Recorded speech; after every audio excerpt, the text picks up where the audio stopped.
"We'll repay you with a glass of Pimm's," said the American. He'd held out his hand. "Allan. Rupert." She'd lolled on the grass with them for the rest of the afternoon, soaking up the sun and alcohol, flirting and giggling, making them both laugh with her descriptions of her fellow secretaries. At the pit of her stomach was a feeling of anticipation which increased as the afternoon wore on, a sexual frisson heightened by the fact that there were two of them and they were both beautiful. Rupert was lithe and golden like a young lion, his hair a shining blonde halo, his teeth gleaming white against his smooth brown face. Allan's face was crinkled and his hair was greying at the temples, but his grey-green eyes made her heart jump when they met hers, and his voice caressed her ears like silk. When Rupert rolled over onto his back and said to the sky, "Shall we go for something to eat tonight?" She'd thought he must be asking her out.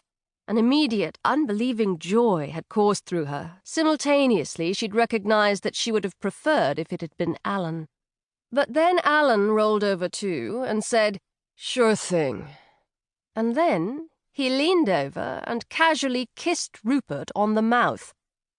The strange thing was, after the initial heart-stopping shock, Millie hadn't really minded.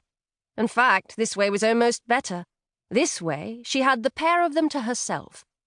She'd gone to San Antonio's with them that night and basked in the jealous glances of two fellow secretaries at another table. The next night, they'd played jazz on an old wind-up gramophone and drunk mint juleps and taught her how to roll joints. Within a week, they'd become a regular threesome. And then Allan had asked her to marry him. Immediately, without thinking, she'd said yes. He'd laughed, assuming she was joking, and started on a lengthy explanation of his plight. He'd spoken of visas, of Home Office officials, of outdated systems and discrimination against gays. All the while, he'd gazed at her entreatingly, as though she still needed to be won over. But Millie was already won over, was already pulsing with excitement at the thought of dressing up in a wedding dress, holding a bouquet, doing something more exciting than she'd ever done in her life. It was only when Allan said, half frowning, "I can't believe I'm actually asking someone to break the law for me," that she realized quite what was going on. But the tiny qualms which began to prick her mind were no match for the exhilaration pounding through her as Allan put his arm around her and said quietly into her ear, "You're an angel." Millie had smiled breathlessly back and said, "It's nothing," and truly meant it. And now they were married. They'd hurtled through the vows, Allan in a dry, surprisingly serious voice, Millie quavering on the brink of giggles.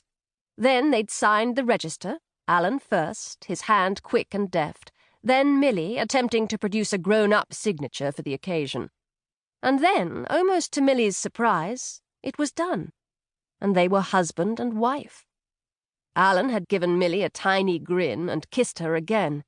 Her mouth still tingled slightly from the touch of him. Her wedding finger still felt self-conscious in its gold-plated ring. "That's enough pictures," said Allan suddenly. "We don't want to be too conspicuous." "Just a couple more," said Millie quickly. It had been almost impossible to persuade Allan and Rupert that she should hire a wedding dress for the occasion. Now she was wearing it, she wanted to prolong the moment forever. She moved slightly closer to Allan, clinging to his elbow, feeling the roughness of his suit against her bare arm. A sharp summer breeze had begun to ripple through her hair, tugging at her veil and cooling the back of her neck. An old theatre programme was being blown along the dry, empty gutter. On the other side of the street, the tourists were starting to melt away. "Rupert," called Allan, "that's enough snapping." "Wait," said Millie desperately. "What about the confetti?"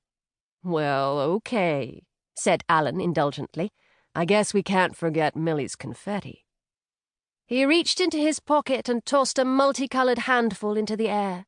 At the same time, a gust of wind caught Millie's veil again, this time ripping it away from the tiny plastic tiara in her hair and sending it spectacularly up into the sky like a gauzy plume of smoke.